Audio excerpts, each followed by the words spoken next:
नमस्कार मेरे प्यारे साथियों, मैं हर्ष तुंदा मित्र जिसी पवा दे हर पासिया छित्र ते अज एक बारी परती हाजर तुंदे सारे अगे अपनी डोगरिया से कविता लैया।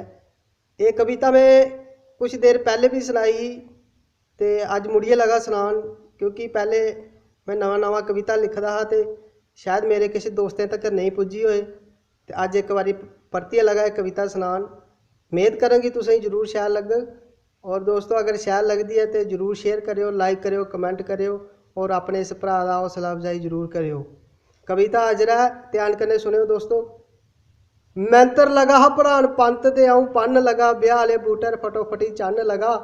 दिन आई गए बड़ी मुश्कला दे तोरा मिगी पौन लगा, दिन आई गए बड़ी मुश्कला दे ते दौरा मिगी पौन लगा। तनखा रही उन्नी गै टब्बर दिनों दिन बधोन लगा। केह् करदा हा अऊं सिर ओखली च पौने आला हा, केह् करदा हा अऊं सिर ओखली च पौने आला हा। 7 न्याणे अग्गे हे हठमाउने आला हा। घरा च पेई रौंदी म्हेशा मारो मार, घरा च पेई रौंदी म्हेशा मारो मार।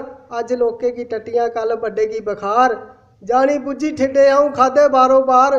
जनानी रोया भूत ब्यूटी पार्लर सुआर, मूंह दिखदा औल्लै मेरा कोई कन्या रोने आला हा। 7 न्याणे अग्गे हे हठमाउने आला हा। दिखिया किस्मती दा खेड ते दिखी परमात्मे दी मार, दिलै च पेदी सुन्न मसान ते बेड़ै जागतें दी बार। जिंदू जवानी आला मड़ेओ कैसा पेआ है खलार, कदे खंड कदे लून कदे मुक्की जंदे न बसार। कलेजा तू तू करी हर्ष दा, कलेजा तू तू करी तुंदे वीर दा, घड़ियें पलें च फकोने आला हा।